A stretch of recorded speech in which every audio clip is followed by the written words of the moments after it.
Hey everybody, welcome to another episode of Purple Insider. Matthew Coller here, and this is another fans only episode where I answer your questions that have been emailed to me or sent to me through Twitter via direct message. So if you want to get involved, feel free to go to purpleinsider.com, click the contact us, send me a message there, or at Matthew Coller on Twitter, shoot me a DM. They're always open, and I'm happy to get your questions on the show. I know a lot of you can't join the live streams just because of scheduling, or you can't figure out how to make a YouTube account.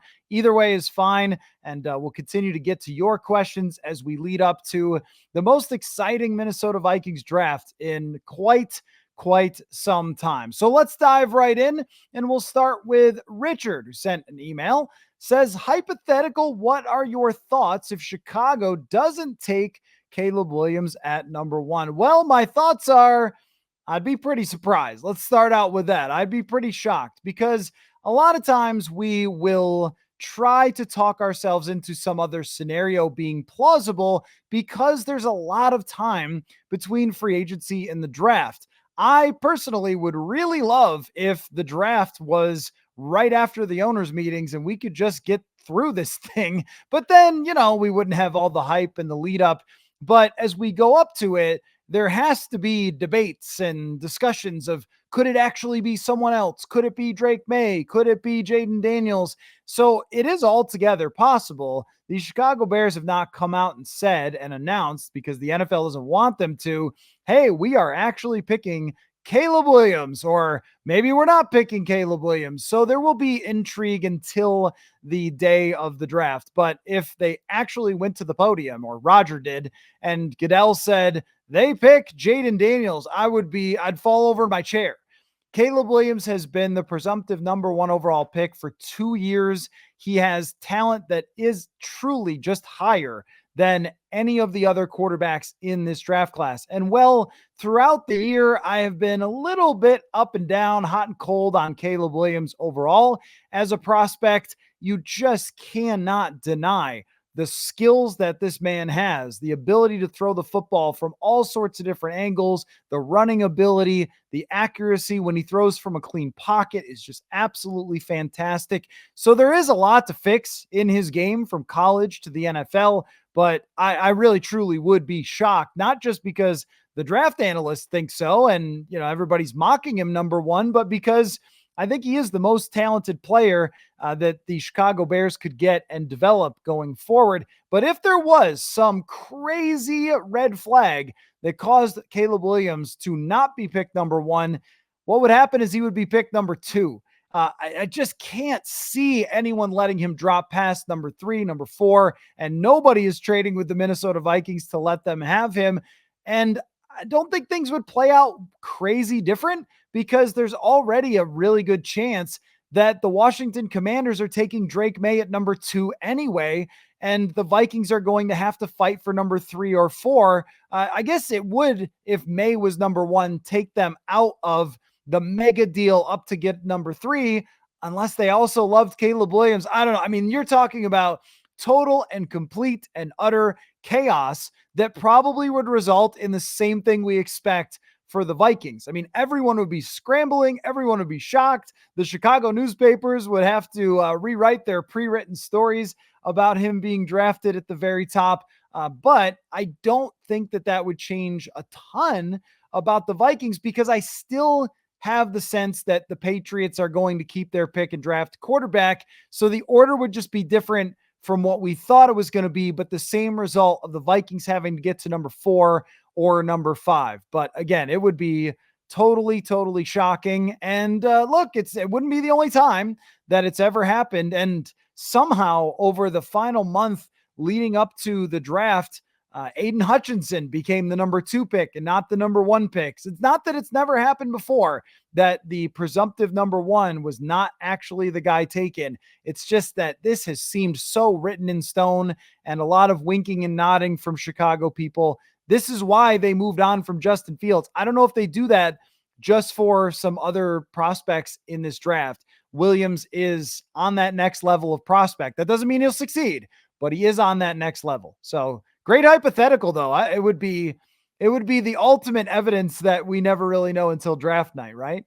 This one comes from Chris, who says, doesn't it seem crazy to potentially trade multiple first round picks for the third or fourth quarterback in this draft? It seems crazy to move that much capital.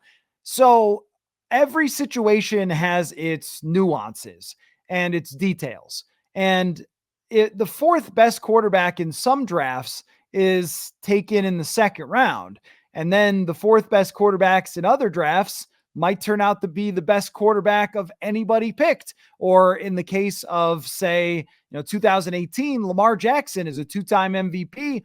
He was QB number 5. There have been QB number 4s, 5s, 6s who have become the best quarterback in the draft. But if your quarterback that you're taking is worth trading up, it's worth trying to get to the fourth overall pick, that would have to mean that the Vikings believe that that guy, say it's McCarthy or it's Drake May, is the caliber of prospect that can become a true franchise QB in their eyes, in everything that Kevin O'Connell sees, that guy is not just going to be someone you kind of like and maybe he can work out. No. You have to be all in. And when teams have been all in and you're drafting in the top 10, your odds are just different from a QB4 that's 25th.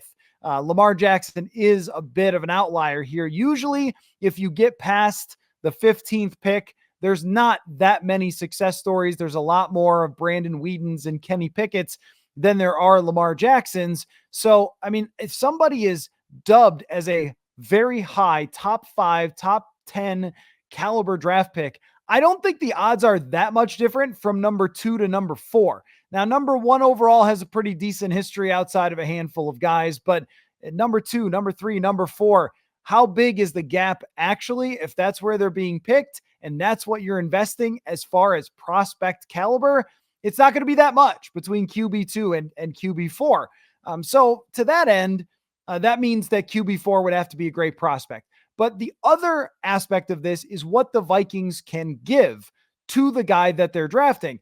Normally, teams that are drafting at the top are putting their quarterback into a situation where they need linemen, they need receivers, they need coaching, they need almost everything. Most of the time it's that way because these teams tanked to get to the top, so now their cupboards are empty. That is not the case with the Minnesota Vikings. The Vikings have players that they have drafted in the first round and have developed into stars on the offensive side. I mean, think about all their talent. It's all first round draft picks, right?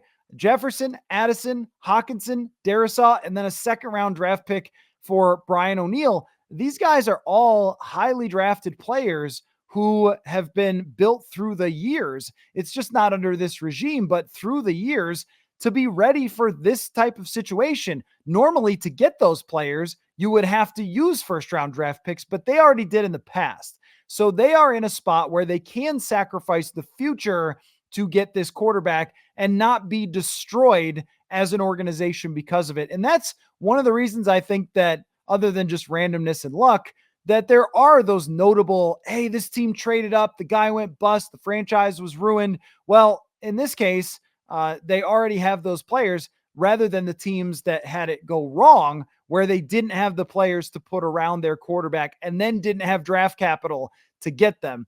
And I think about when Sean McVay got to the Rams, and they did this through free agency, but there's some comparable nature there where they got Robert Woods, they got Sammy Watkins, they ended up, drafting Cooper Kupp. They got Todd Gurley, who was great in the backfield. They signed Andrew Whitworth, and they put this great team around Jared Goff from the beginning of the time that Sean McVay got there. Like, there's a lot of examples of that, but usually it takes either big free agent dollars or draft capital, and the Vikings have spent the draft capital to set it up. So I don't look at it as crazy where they are right now. I think some other teams would be out of their mind to try to make a similar trade, but I think the Vikings can do it and not have it totally blow up in their face, and they will still have the free agent dollars in the future to fill the holes that are still open. So I'm into it. I'm totally okay with a trade up here, but in different scenarios through Vikings history, I wouldn't have been in different situations that they've been in. Ryan asks, wouldn't all the rookie QBs prefer to land with the Vikings? Vikings at number 4, New England trying to draft Drake May at number 3. Couldn't he say, yeah, no thanks, not playing for you? I just don't think we're going to see that happen again, because the landscape is so much different from when Eli Manning pulled it. And I also think what played into that was that the Chargers were just fine with getting Phillip Rivers. I mean, I don't know how fine New England would be if they were trying to draft their guy with swapping him for somebody else. Also, with the rookie wage scale, the way the collective bargaining works now as opposed to then, it's not like a holdout would go very good for a rookie quarterback.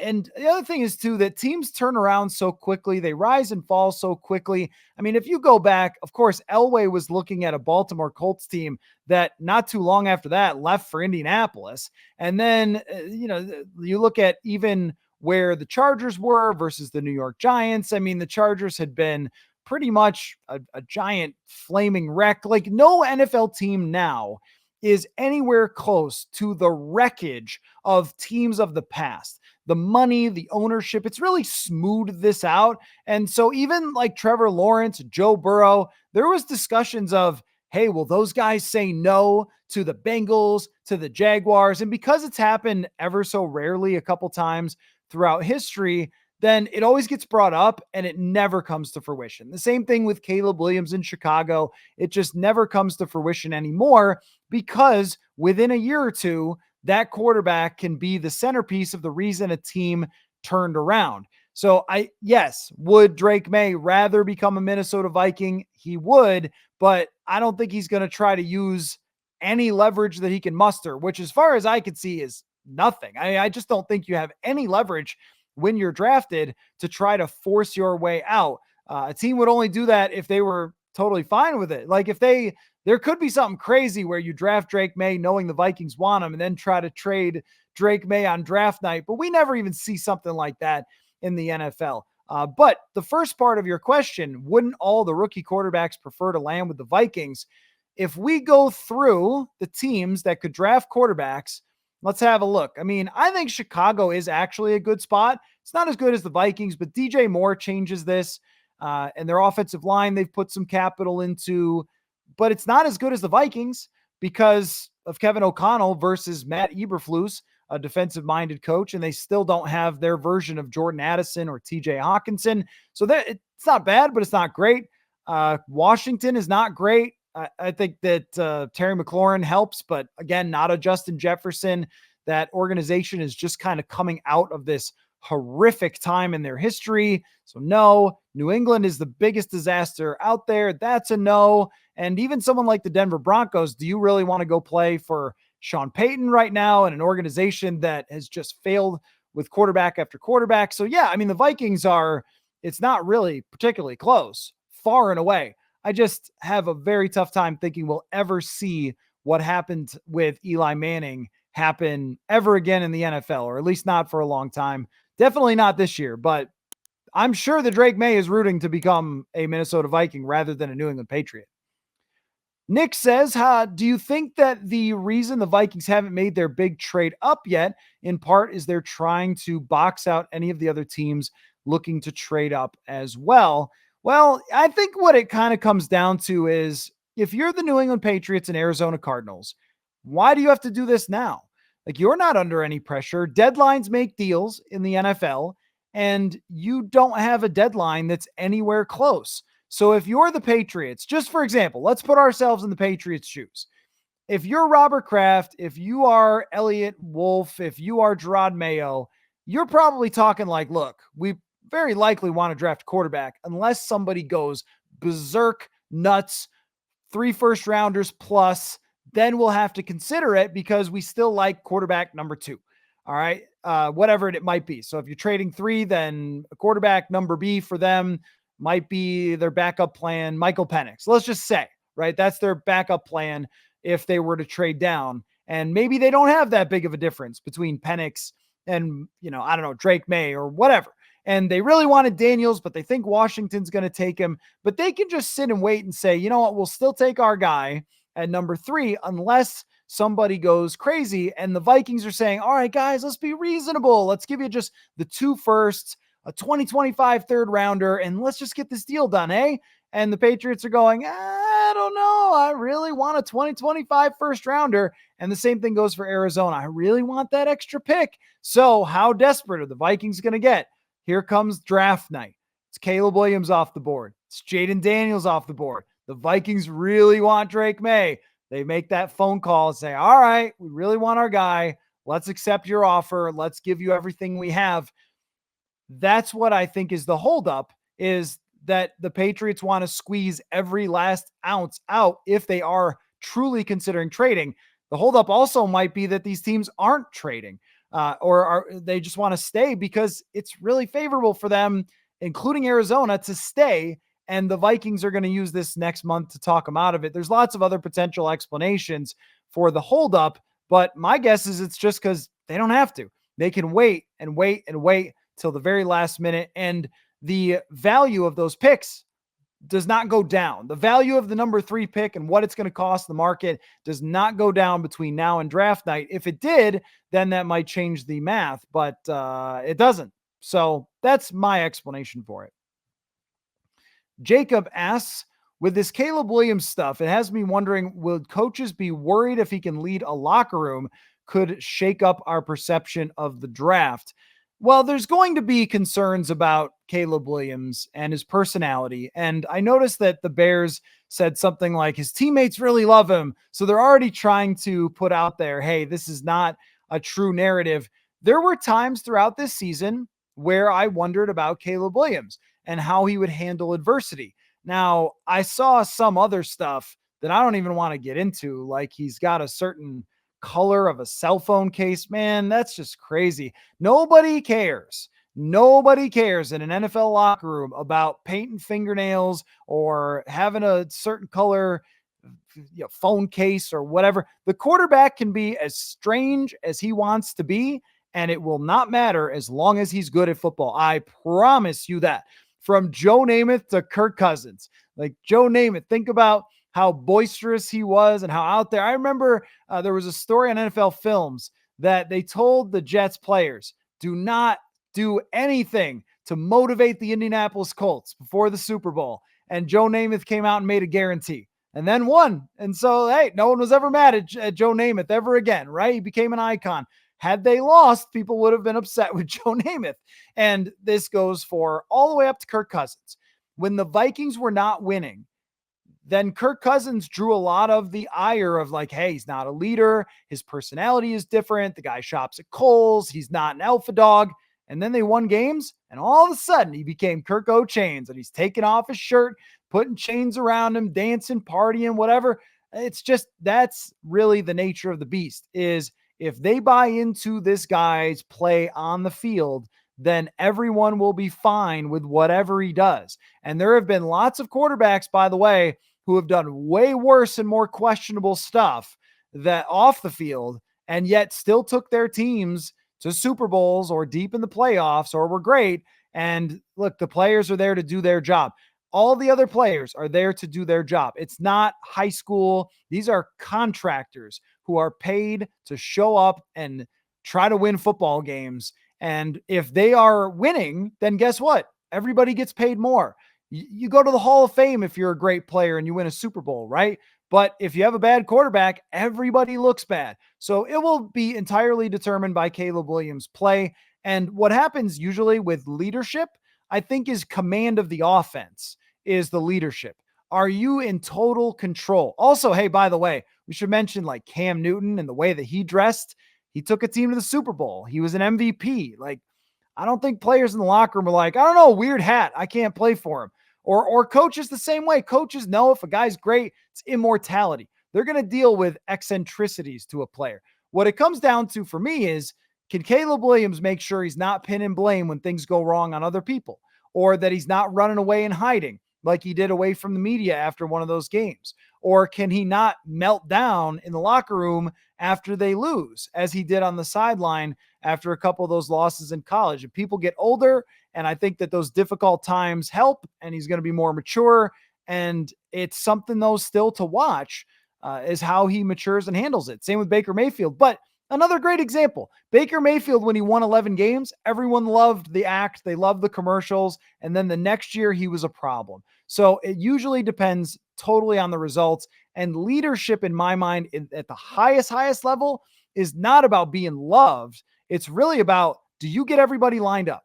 Do you know every detail of your offense? Are you the guy that when the team is down 2 touchdowns is still playing the same way and not freaking out and not losing his mind out there like he kind of did in some college games that didn't go well for him? So those are the things that he has to develop, not whether I don't even want to address it. It's just so ridiculous. I don't even want to talk about and some of those ridiculous, just absurd questions about Caleb Williams. Let's make sure that we keep like the right things in mind as we're evaluating this. There's a lot of unique personalities in sports. People are allowed to be themselves as long as you win.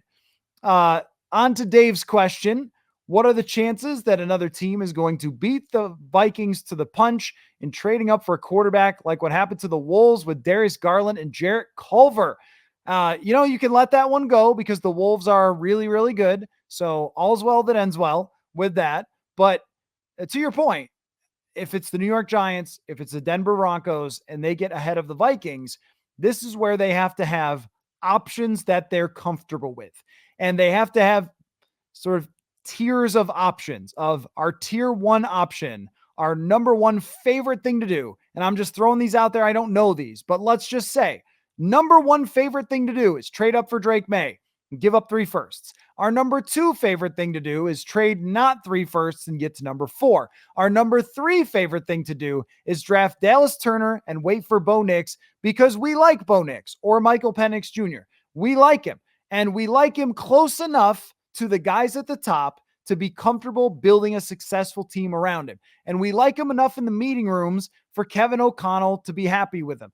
And if they get locked out, they need to have that backup plan. And they called it flexibility with number 11 and 23. We all know what they actually want, which is to trade up. That's what they want. It's very clear. But flexibility, that word kept being used, I think, because there is that possibility that what you're laying out there happens. And the other draft pick would do what?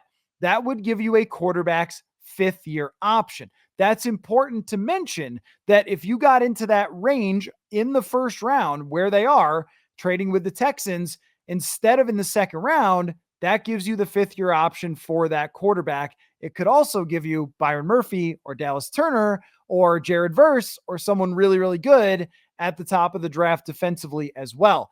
The bigger concern is if they did get to that point, they say, let's get the defensive player and wait for Nix at 23. And then they're shocked and someone else takes him. And then you're sitting there with some very big worries about the future and what to do, and probably drafting Spencer Rattler in the 4th and really praying. So if they are beat to the punch at the top with the trade, that's not the end of the world, as long as they still walk out of the first night of the draft with that quarterback, because I think that the prospects are good enough.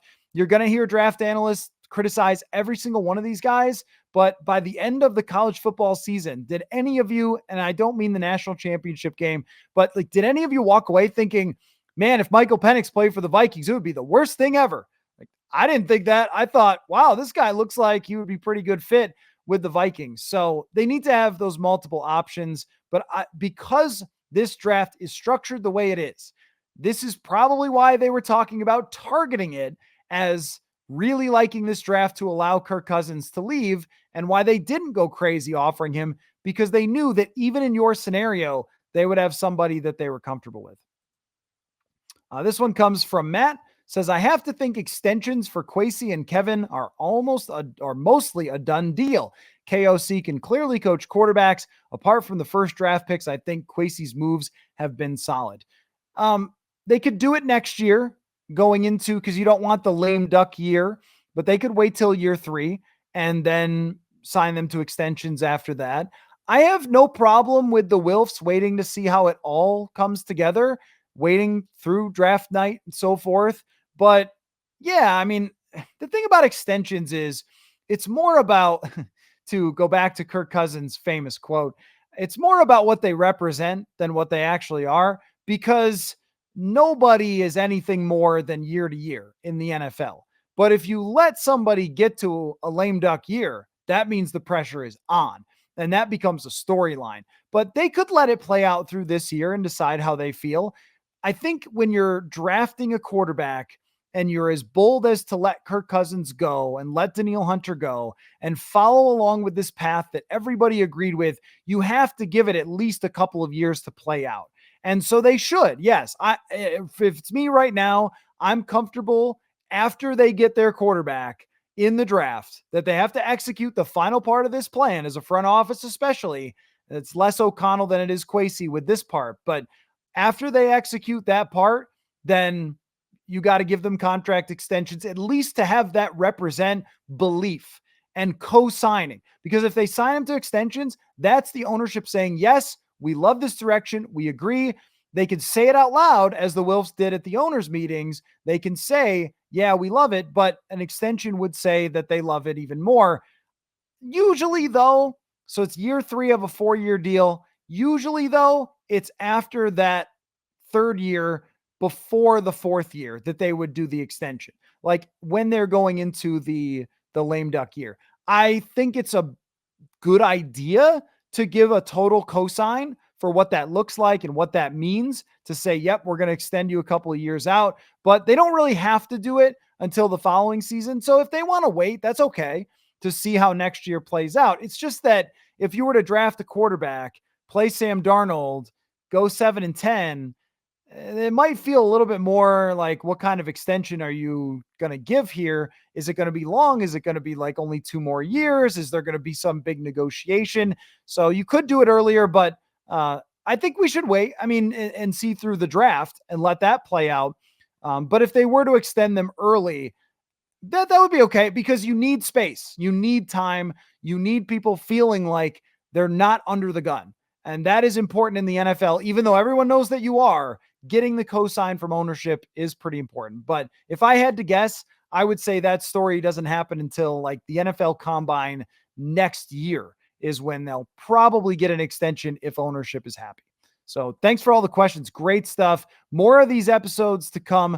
purpleinsider.com. Go to contact us. That's where you can hit me up anytime, and at Matthew Coller on Twitter to be a part of the Fans Only questions. So thanks everybody for watching, and we will catch you next time.